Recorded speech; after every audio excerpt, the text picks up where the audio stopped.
नमस्कार दोस्तों, स्वागत है आप सभी का हमारे चैनल में।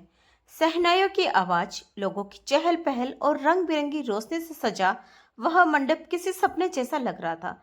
लेकिन उसी मंडप के एक कोने में बैठी नंदिनी की आंखें बिल्कुल सूनी थी। उसके हाथों में लगी मेहंदी का रंग तो गहरा था, पर उसके मन के सारे रंग जैसे फीके पड़ चुके थे। कभी चंचल, हंसमुख और तितली की तरह इधर उधर घूमने वाली नंदिनी आज बिल्कुल शांत बैठी थी। कहते हैं ना, जिंदगी में कुछ पल ऐसे आते हैं जो इंसान को पूरी तरह बदल देते हैं। और नंदिनी के साथ भी कुछ ऐसा ही हुआ था। कुछ देर पहले तक उसकी सहेली उसे छेड़ रही थी। वहां नंदिनी, तेरी किस्मत तो देख, जिसकी तू सालों से पूजा करती थी आज उसी की दुल्हन बने जा रही है। दूसरी लड़की हंसते हुए बोली, और आरव जैसा सुंदर और पढ़ा लिखा लड़का हर किसी को नहीं मिलता। यह सुनकर नंदिनी शर्म से मुस्कुरा भर देती, लेकिन तभी बाहर से तेज आवाजें आने लगी। सभी घबराकर बाहर की ओर भागे और नंदिनी भी खिड़की के पास आकर खड़ी हो गई। बाहर उसके पिता हाथ जोड़कर खड़े थे और सामने आरव के पिता गुस्से में बोले जा रहे थे, या तो दहेज में गाड़ी दीजिए वरना बारात अभी वापस जाएगी। नंदिनी के पिता कांपती आवाज में बोले, समधी जी, मेरी जितनी हैसियत थी मैंने उससे बढ़कर किया है। मेरी बेटी की जिंदगी बर्बाद मत कीजिए। लेकिन सामने वाले के चेहरे पर कोई दया नहीं थी। हमें समाज में अपना मान सम्मान भी देखना है। इतना पढ़ा लिखा बेटा है हमारा, कुछ तो रुतबा होना चाहिए। यह सब सुनकर नंदिनी की आंखों से आंसू बहने लगे। उसे यकीन नहीं हो रहा था कि आरव, जिसने हमेशा साथ निभाने की कस्में खाई थी, आज खामोश खड़ा यह सब देख रहा था। उसके पिता सबके सामने गिड़गिड़ाते रहे, यहाँ तक कि अपनी पगड़ी तक उनके पैरों में रख दी, लेकिन किसी का दिल नहीं पसीजा। तभी अचानक नंदिनी के पिता की आंखों के आगे अंधेरा छा गया और वह गिरने लगे। लेकिन तभी किसी ने उन्हें संभाल लिया। वह थे उनके पुराने दोस्त हरिदत्त जी। उन्होंने सब कुछ देख लिया था। उन्होंने नंदिनी के पिता से कहा, तुम चिंता मत करो दोस्त, तुम्हारी बेटी का सिर कभी झुकने नहीं दूंगा। मेरा बेटा आदित्य करेगा नंदिनी से शादी। वहां खड़े सभी लोग हैरानी से उसकी तरफ देखने लगे। नंदिनी के पिता की आंखों से आंसू बह निकले। हरिदत्त जी बोले, मैं पहले से चाहता था कि नंदिनी मेरी बहू बने, लेकिन किस्मत ने मौका आज दिया है। इसके बाद उन्होंने अपने बेटे आदित्य को बुलाया। आदित्य एक कॉलेज प्रोफेसर था, गंभीर स्वभाव का और संस्कारी लड़का। उसने नंदिनी की तरफ देखा तो उसकी सूनी आंखों में छिपा दर्द साफ दिखाई दे रहा था। कुछ ही देर बाद उसी मंडप में जहां नंदिनी आरव की दुल्हन बनने वाली थी, वह आदित्य की पत्नी बन चुकी थी। नंदिनी को समझ ही नहीं आ रहा था कि यह सब इतनी जल्दी कैसे बदल गया। वह सब खामोश बैठे किस्मत का खेल देखती रही। शादी के बाद हरिदत्त जी नंदिनी को अपने घर ले आए। आदित्य ने कभी उस पर कोई दबाव नहीं डाला, लेकिन दोनों के बीच एक अनकही खामोशी हमेशा बनी रही, क्योंकि कुछ जख्म ऐसे होते हैं जिन्हें भरने में वक्त लगता है। घर पहुंचकर आदित्य ने दरवाजे की घंटी बजाई। कुछ ही पल बाद दरवाजा खुला और आदित्य की मां सामने का दृश्य देखकर हैरान रह गई। हरिदत्त जी के साथ आदित्य खड़ा था और उसके बगल में नंदिनी दुल्हन के जोड़े में, मांग में सिंदूर, गले में मंगलसूत्र और जयमाला पहने चुपचाप खड़ी थी। आदित्य की मां आश्चर्य से अपने पति की तरफ देखने लगी। तभी हरिदत्त जी ने आंखों से उन्हें शांत रहने का इशारा किया और मुस्कुराकर बोले, अरे भाग्यवान, ऐसी ही खड़ी रहोगी क्या? जाओ, आरती की थाली लेकर आओ और अपनी बहू का स्वागत करो। यह सुनते ही वह जल्दी से अंदर गई और आरती की थाली लेकर आई। उन्होंने नंदिनी की आरती उतारी और उसका गृह प्रवेश करवाकर उसे घर के अंदर ले आई। अंदर आते ही हरिदत्त जी ने आदित्य से कहा, बेटा, तुम बहू को अपने कमरे में ले जाओ। इसके बाद उन्होंने अपनी पत्नी को पूरी बात बताई। सब सुनकर उनकी आंखें भर आई। उन्हें नंदिनी के लिए बहुत दुख हुआ, लेकिन अगले ही पल उन्होंने राहत की सांस लेते हुए कहा, आपने बहुत अच्छा किया। मैं तो कब से नंदिनी को अपने घर की बहू बनाना चाहती थी। उधर आदित्य नंदिनी को अपने कमरे में लेकर आया और धीमी आवाज में बोला, तुम बहुत थक गई होगी, जाकर कपड़े बदल लो। नंदिनी, जिसे अब तो कुछ समझ ही नहीं आ रहा था, अचानक फूट फूट कर रोने लगी। उसे लग रहा था कि अगर आज आदित्य और हरिदत्त जी ने साथ ना दिया होता तो ना जाने उसके पिता की इज्जत का क्या होता। वह कांपते हाथों से आदित्य के सामने खड़ी हो गई। उसके पैर छूते हुए बोली, मैं आपका यह एहसान कभी नहीं भूलूंगी। आपने और पिताजी ने हमारी इज्जत बचा ली। आदित्य ने तुरंत उसे उठाया और शांत स्वर में कहा, ऐसी कोई बात नहीं है नंदिनी, तुम ज्यादा मत सोचो, जाकर आराम से कपड़े बदल लो। नंदिनी भारी कदमों से बाथरूम की ओर चली गई। कपड़े बदलने के बाद वह कमरे के एक कोने में खड़ी रही। फिर कुछ सोचकर उसने चादर और तकिया उठाया और जमीन पर बिछाने लगी। तभी आदित्य ने उसे देख लिया और बोला, तुम बेड पर सो जाओ, मैं सोफे पर सो जाता हूँ। इतना कहकर वह बिना कुछ और बोले सोफे पर जाकर आंखें बंद करके लेट गया। नंदिनी उसे देखती रह गई। उसे लग रहा था जैसे उसकी वजह से आदित्य की जिंदगी भी बदल गई हो। अगर वह आरव से शादी करने की जिद ना करती, अगर उसके पिता यह रिश्ता तय ना करते, तो शायद आज आदित्य को मजबूरी में उससे शादी ना करनी पड़ती। वह हर बात के लिए खुद को जिम्मेदार मानने लगी। उसे लग रहा था कि आदित्य ने सिर्फ अपने पिता की बात रखने के लिए उससे शादी की है। यही सोचते सोचते उसने अपनी किस्मत को चुपचाप स्वीकार कर लिया। फिर वह धीरे से लेट गई, लेकिन जैसे ही उसने आंखें बंद की, दिन भर में जो कुछ हुआ वह सब उसकी आंखों के सामने किसी फिल्म की तरह चलने लगा और वह घबरा कर उठ जाती। अगले दिन नंदिनी सुबह जल्दी उठकर रसोई में जाती है और सबके लिए नाश्ता बनाती है। आदित्य कॉलेज के लिए तैयार होकर नीचे आता है। नाश्ते की टेबल पर दोनों एक दूसरे की तरफ देखते हैं पर कुछ नहीं बोलते। आदित्य नाश्ता करके कॉलेज चला जाता है और नंदिनी अपने घर के काम में लग जाती है। शाम को जब आदित्य घर आता है तो देखता है कि नंदिनी अपनी ही सोच में गुम है।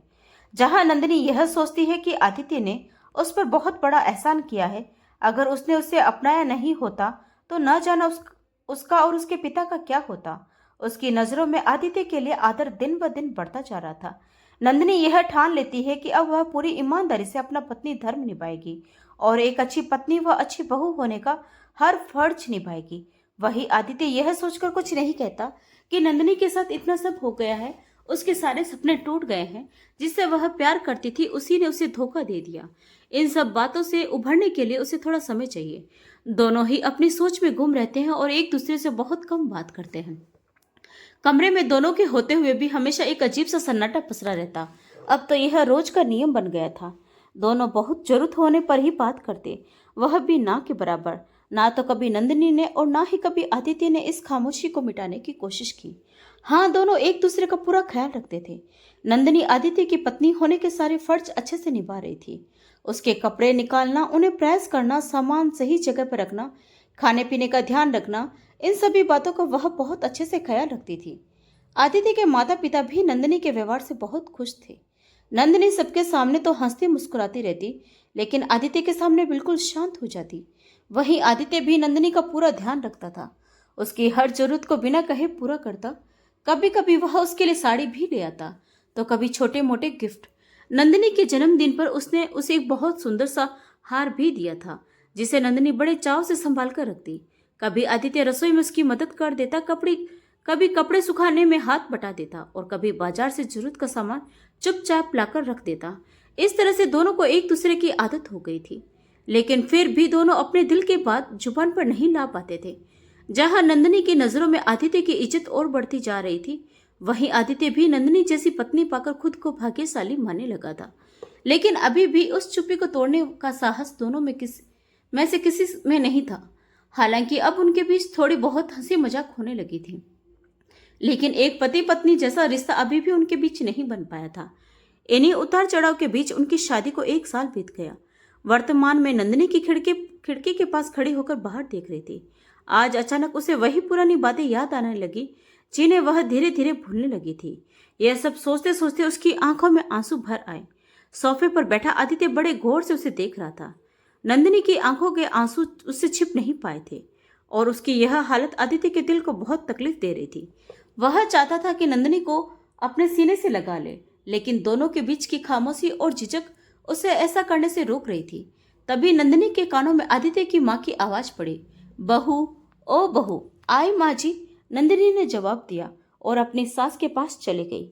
आदित्य की माँ बोली, बेटा, आज महाशिवरात्रि है, आदित्य का जन्मदिन भी है और तुम दोनों शादी की पहली सालगिरह भी मैंने तुम दोनों के लिए मंदिर में पूजा रखी है। तुम दोनों जल्दी से तैयार हो जाओ, हम कुछ ही देर में निकलेंगे। जी माँ जी, कहकर नंदिनी अपने कमरे में चली गई और आदित्य को भी तैयार होने के लिए कहा। कुछ देर बाद सब लोग महादेव के मंदिर के लिए निकल गए। पूजा अर्चना करते करते शाम हो गई। आदित्य के माता पिता उन दोनों को आराम से आने के लिए कहकर घर चले गए। उनके जाने के बाद मंदिर में भक्तों की एक टोली आई, जो महादेव का प्रसाद यानी भांग वाली ठंडाई बांट रहे थे। एक तरफ बिना भांग वाली ठंडाई थी और दूसरी तरफ भांग वाली। आदित्य बिना भांग वाली ठंडाई लेने गया, लेकिन तभी उसके फोन पर कॉल आ गया। बातों बातों में वह गलती से भांग वाली ठंडाई का गिलास उठा लेता है और पी जाता है। नंदिनी मंदिर के प्रांगण में आदित्य का इंतजार कर रही होती है। जैसे ही वह उसके पास आता है, नंदिनी कहती है, अब हमें घर चलना चाहिए, बहुत देर हो गई है। आदित्य बिना कुछ बोले उसके साथ चल देता है। कुछ ही देर में दोनों घर पहुंच जाते हैं। घर पहुंचकर उन्हें पता चलता है कि आदित्य के माता पिता किसी जरूरी काम से गांव चले गए हैं। अब घर में सिर्फ आदित्य और नंदिनी अकेले थे। धीरे धीरे आदित्य पर भांग का असर होने लगा। उसे सब कुछ धुंधला दिखाई देने लगा और वह लड़खड़ाते हुए कमरे में पहुंचा, जहां नंदिनी कपड़े बदलकर शीशे के सामने बैठी थी और मंदिर की पूजा को याद करके हल्का सा मुस्कुरा रही थी। तभी आदित्य आकर उसके पीछे खड़ा हो गया। दोनों शीशे में एक दूसरे को देख रहे थे कि तभी नंदिनी धीरे से खड़ी हो गई, लेकिन आदित्य ने उसे पीछे से गले लगा लिया। इस तरह अचानक छूने से नंदिनी हड़बड़ा गई। आदित्य की गर्म सांसें उसकी गर्दन को छू रही थी, जिससे नंदिनी कांप उठी। उसकी धड़कनें तेजी से बढ़ने लगी और उसने कसकर अपनी आंखें बंद कर ली। आदित्य धीमी आवाज में बोला, नंदिनी, आज तक जो बात मैं तुमसे नहीं कह पाया आज कह रहा हूँ। मैं तुमसे बहुत प्यार करता हूँ। तुम जैसी पत्नी पाकर मैं खुद को भाग्यशाली मानता हूँ और मैं तुमसे आज से नहीं बल्कि उस दिन से प्यार करता हूँ जब मैंने तुम्हें पहली बार मंदिर में देखा था। उसी दिन से मैंने मन ही मन तुम्हें अपनी पत्नी के रूप में देखना शुरू कर दिया था। लेकिन जब मैंने तुम्हारे बारे में पता किया तब तक तुम्हारी शादी किसी और से तय हो चुकी थी और मेरा दिल टूट गया था। फिर जिस दिन मुझे मौका मिला मैंने एक पल भी देर नहीं किए बिना तुमसे शादी कर ली। मैं तुमसे बहुत प्यार करता हूँ। यह सुनकर नंदिनी की आंखें नम हो गई। वह धीमे स्वर में बोली, मैं भी आपसे बहुत प्यार करती हूँ आदित्य जी। आप बहुत अच्छे हैं। आपकी अच्छाइयों ने मेरा दिल जीत लिया। आपने मुझे उस समय संभाला जब मुझे किसी अपने की सबसे ज्यादा जरूरत थी। आरव के धोखे के बाद मैं किसी को भी अपने दिल में वह जगह नहीं दे पा रही थी, लेकिन आपने मेरा और मेरे पिता का सम्मान बचाकर मुझ पर बहुत बड़ा उपकार किया है और मैं यह कभी नहीं भूलूंगी। मैं जीवन भर आपके चरणों में रहूंगी। आदित्य ने तुरंत उसका चेहरा अपनी ओर करते हुए कहा, नंदिनी, ऐसा मत कहो। मेरे प्यार को एहसान का नाम मत दो। मैंने जो कुछ भी किया वह सिर्फ अपने प्यार के लिए किया, किसी पर एहसान करने के लिए नहीं। मैंने बस तुम्हें चाहा था और महादेव ने तुम्हें मेरी किस्मत में लिख दिया। यह सुनकर नंदिनी के चेहरे पर हल्की मुस्कान आ गई। उसे खुशी हो रही थी कि आदित्य भी ठीक वैसा ही सोचता है जैसा वह उसके बारे में सोचती है। तभी आदित्य ने उसके कंधों को पकड़कर उसे अपनी तरफ घुमा लिया और उसके माथे को चूम लिया। दोनों एक दूसरे की आंखों में खोए खड़े रहे। नंदिनी शर्म से अपना चेहरा आदित्य के सीने में छिपा लेती है। आदित्य कमरे की लाइट बंद कर देता है। आज पहली बार दोनों के बीच की सारी दूरियां मिट चुकी थी और उनका रिश्ता सच मायनों में एक हो गया था। अगली सुबह जब नंदिनी की आंख खुली तो उसने खुद को आदित्य के सीने पर सिर रखे पाया। यह एहसास होते ही वह झटके से उठ बैठी और रात की बातें याद आते ही उसके गाल शर्म से लाल हो गए। वह जल्दी से उठी और बाथरूम की तरफ भागी। नहाकर बाहर आने के बाद उसके चेहरे पर एक अलग ही चमक थी। तभी उसकी नजर आदित्य पर पड़ी, जो सिर पकड़कर बैठा हुआ था। नंदिनी तुरंत उसके पास आई और प्यार से पूछने लगी, क्या हुआ आपको? आदित्य ने माथा पकड़ते हुए कहा, पता नहीं नंदिनी, मुझे कल रात का कुछ भी याद नहीं रहा। मुझे बस इतना याद है कि हम मंदिर से घर आए थे। उसके बाद क्या हुआ, मैं कमरे तक कैसे पहुंचा, मुझे कुछ समझ नहीं आ रहा।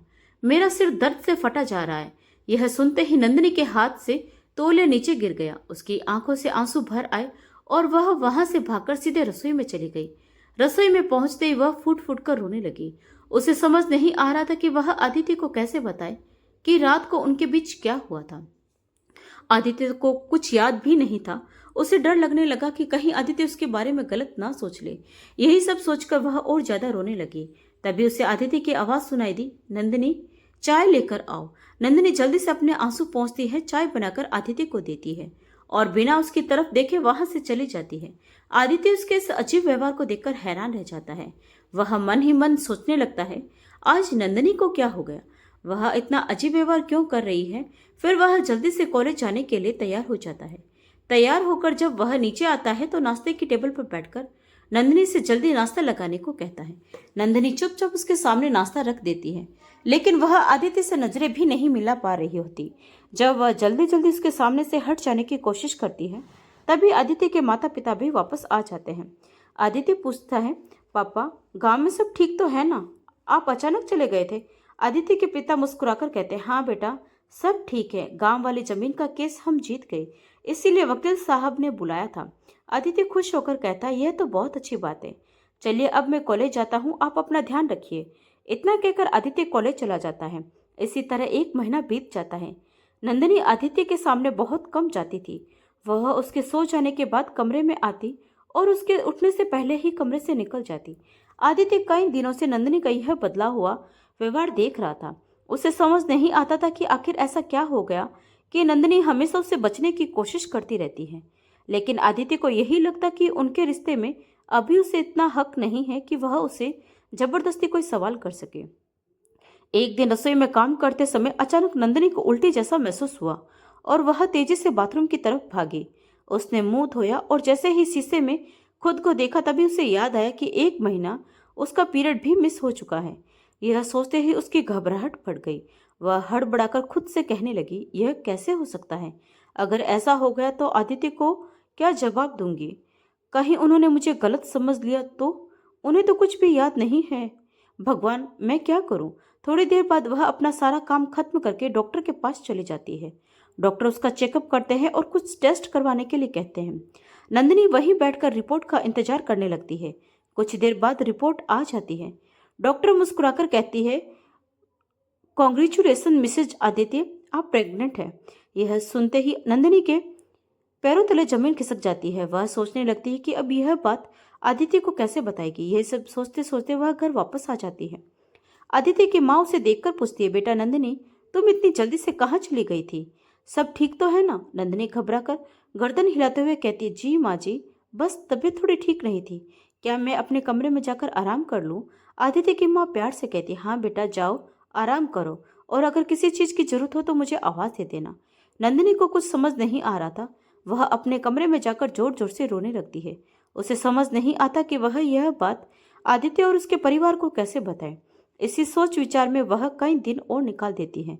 लेकिन उसे पता था कि कुछ दिनों बाद यह बात छिप भी नहीं पाएगी। चिंता की वजह से वह ना ठीक से खाना खा रही थी और ना ही अपना ध्यान रख पा रही थी। वह दिन ब दिन कमजोर होती जा रही थी। आदित्य उसे इस हालत में देखकर परेशान रहने लगा। वह कई बार उससे पूछने की कोशिश करता, लेकिन हर बार नंदिनी कोई न कोई बहाना बनाकर बात टाल देती। एक दिन आदित्य कॉलेज से जल्दी घर आ जाता है और हॉल में बैठकर अपने पिता से बात कर रहा होता है। तभी उसकी नजर सीढ़ियों से उतरती नंदिनी पर पड़ती है। वह गौर से उसे देखता है। उसका चेहरा पीला और मुरझाया हुआ था। आंखें अंदर धंस चुकी थी, होठ सूख गए थे और शरीर भी काफी कमजोर लग रहा था। वह धीरे धीरे थके कदमों से सीढ़ियां उतर रही थी कि तभी अचानक उसे चक्कर आ जाता है।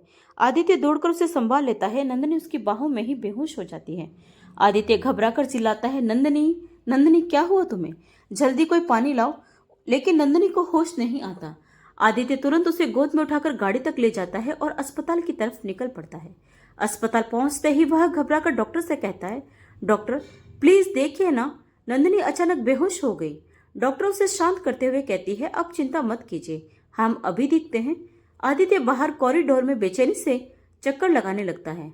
कुछ देर बाद डॉक्टर बाहर आती है और उसे अपनी कैबिन में बुलाती है। आदित्य तुरंत उनके पीछे चला जाता है। डॉक्टर गंभीर स्वर में कहती है, देखिए मिस्टर आदित्य, आपकी पत्नी का शरीर बहुत कमजोर हो चुका है। क्या वह अपने खाने पीने का ध्यान नहीं रखती? यह सुनकर आदित्य को बहुत दुख होता है। उसे एहसास होता है कि इन दिनों वह अपने काम में इतना व्यस्त था कि नंदिनी पर ध्यान ही नहीं दे पाया। डॉक्टर आगे कहती है, आपको उनका बहुत ज्यादा ध्यान रखना होगा। उनकी हालत देखकर लग रहा है कि वह पिछले कुछ समय से बहुत तनाव में है। यह उनके लिए बिल्कुल अच्छा नहीं है। उनका ब्लड प्रेशर भी काफी लो है। इस समय उन्हें ज्यादा से ज्यादा खुश रखने की जरूरत है। सही देखभाल से वह जल्दी ठीक हो जाएगी। आपको समय पर उनका खाना, दवाइयां और आराम सबका ध्यान रखना होगा। आदित्य कुछ समझ नहीं पा रहा था कि डॉक्टर आखिर किस बारे में बात कर रही है। वह उलझन में पूछता है, डॉक्टर यह सब तो ठीक है, लेकिन नंदिनी को हुआ क्या है? डॉक्टर हैरानी से उसकी तरफ देखकर कहती है, आप उनके पति हैं? आदित्य जी, आपको यह नहीं पता कि नंदिनी 2 महीने से प्रेग्नेंट है? यह सुनते ही आदित्य के पैरों तले जमीन खिसक जाती है। उसे अपने कानों पर विश्वास नहीं होता। ना वह खुश हो पा रहा था, ना ही दुखी। उसे अपनी पत्नी नंदिनी पर पूरा भरोसा था, लेकिन उसे अब तक यह याद नहीं आ रहा था कि वह और नंदिनी कब इतने करीब आए कि वह प्रेग्नेंट हो गई। और नंदिनी ने भी कभी उसे कुछ नहीं बताया। तभी एक नर्स कमरे में आकर कहती है, डॉक्टर, पेशेंट को होश आ गया है। डॉक्टर और आदित्य तुरंत नंदिनी के कमरे में जाते हैं, जहां नंदिनी बेड पर लेटी हुई थी। डॉक्टर मुस्कुराकर पूछती है, अब कैसी हो नंदिनी? नंदिनी धीमे स्वर में कहती है, जी अब ठीक हूँ। डॉक्टर प्यार से समझाते हुए कहती है, अब तुम्हें अपना और ज्यादा ध्यान रखना होगा नंदिनी, क्योंकि अब तुम्हारे साथ एक नई जिंदगी भी जुड़ चुकी है। समय पर खाना खाना, दवाइयाँ लेना और आराम करना बहुत जरूरी है। मैंने मिस्टर आदित्य को सब समझा दिया है। इतना कहकर डॉक्टर वहां से चली जाती है। अब कमरे में सिर्फ आदित्य और नंदिनी रह जाते हैं। नंदिनी शर्म और डर की वजह से आदित्य की तरफ नजर उठाकर भी नहीं देख पा रही थी। वहीं आदित्य भी कुछ बोलने की स्थिति में नहीं था। नंदिनी डरी हुई थी और मन ही मन सोच रही थी कि अब आदित्य उसके साथ कैसा व्यवहार करेगा। क्या वह उस पर शक करेगा? क्या उसे सब कुछ सच सच बता देना चाहिए? लेकिन कैसे? क्या आदित्य उस पर विश्वास करेगा? ऐसे ही न जाने कितने सवाल उसके दिमाग में घूम रहे थे। तभी आदित्य धीरे से बोला, चलो नंदिनी, अब घर चलते हैं। नंदिनी चुपचाप उठ जाती है। आदित्य उसे सहारा देकर खड़ा होने में मदद करता है। पूरे रास्ते दोनों के बीच एक अजीब सी खामोशी रहती है। ना तो आदित्य उससे कोई सवाल करता है और ना ही नंदिनी कुछ कह पाती है। नंदिनी को आदित्य की यह चुप्पी अंदर ही अंदर परेशान कर रही थी। वह सोच रही थी, आखिर आदित्य मुझसे कुछ पूछ क्यों नहीं रहे? क्या उन्हें सब कुछ याद आ गया है? कहीं वह मुझे गलत तो नहीं समझ रहे, या फिर वह मुझे और इस बच्चे को अपनी एक और जिम्मेदारी मानकर चुपचाप स्वीकार कर रहे हैं। वहीं दूसरी तरफ आदित्य भी अपनी ही सोच में उलझा हुआ था। वह सोच रहा था, मैं नंदिनी से यह बात कैसे पूछूं? कहीं उसे मेरी बात का बुरा ना लग जाए, कहीं वह मुझे गलत ना समझ ले। इसी उलझन में दोनों घर पहुंच जाते हैं। घर पहुंचते ही आदित्य की माँ पूछती है, सब ठीक तो है ना बेटा? आदित्य खुद को संभालते हुए कहता है, हाँ माँ, सब ठीक है। मैं थोड़ा थक गया हूँ और कुछ देर कमरे में आराम करना चाहता हूँ। इतना कहकर वह अपने कमरे में चला जाता है। आदित्य की मां नंदिनी से भी आराम करने के लिए कह देती है। कमरे में आकर आदित्य अपने दिमाग पर जोर डालकर सब कुछ याद करने की कोशिश करने लगता है। वह सोचता है, आखिर यह सब कब हुआ? क्या मुझे इसके बारे में नंदिनी से पूछना चाहिए? तभी नंदिनी कमरे में आती है और आते ही आदित्य के पैरों के पास बैठकर फुट फुट कर रोने लगती है। रोते हुए वह कांपती आवाज में कहती है, प्लीज कुछ तो बोलिए। आपकी चुप्पी से मुझे बहुत डर लग रहा है। आपको मुझ पर शक तो नहीं हो रहा ना? प्लीज मुझ पर शक मत कीजिए। यह बच्चा आपका ही है। मैंने आपको कभी धोखा नहीं दिया। आपको कुछ भी याद नहीं था, मैं आपको कैसे बताती? नंदिनी रोते रोते लगातार बोले जा रही थी। आदित्य अब तक चुपचाप उसकी बातें सुन रहा था। वह तुरंत नंदिनी को उठाकर अपने सीने से लगा देता है और प्यार से कहता है, कैसी बातें कर रही हो नंदिनी? मैं तुम पर कभी शक नहीं कर सकता। बस मुझे कुछ याद नहीं आ रहा कि यह सब कब हुआ। इतना कहते कहते अचानक आदित्य को कुछ याद आता है। उसकी आंखें बड़ी हो जाती है। वह हैरानी से नंदिनी की तरफ देखकर पूछता है, क्या यह सब महाशिवरात्रि वाली रात? वह अपनी बात अधूरी छोड़ देता है। नंदिनी धीरे से सिर हिलाकर हामी भर देती है। यह सुनते ही आदित्य उसे कसकर अपने सीने से लगा लेता है। नंदिनी, तुम्हें मुझे यह सब पहले बता देना चाहिए था। नंदिनी सुबकते हुए कहती है, कैसे बताती? आपको तो कुछ याद भी नहीं था। मुझे डर था कि आप मेरे बारे में क्या सोचेंगे। आदित्य उसकी मासूमियत देखकर हल्का सा मुस्कुरा देता है और कहता है, तो तुम्हें मुझे रोकना चाहिए था। नंदिनी आंसू पोंछते हुए धीरे से कहती है, कैसे रोकती? उस रात आपने मुझसे अपने प्यार का इजहार किया था। मैं बहुत खुश हो गई थी और खुद को आपका होने से रोक नहीं पाई। यह सुनकर आदित्य एक पल के लिए बिल्कुल चुप रह जाता है।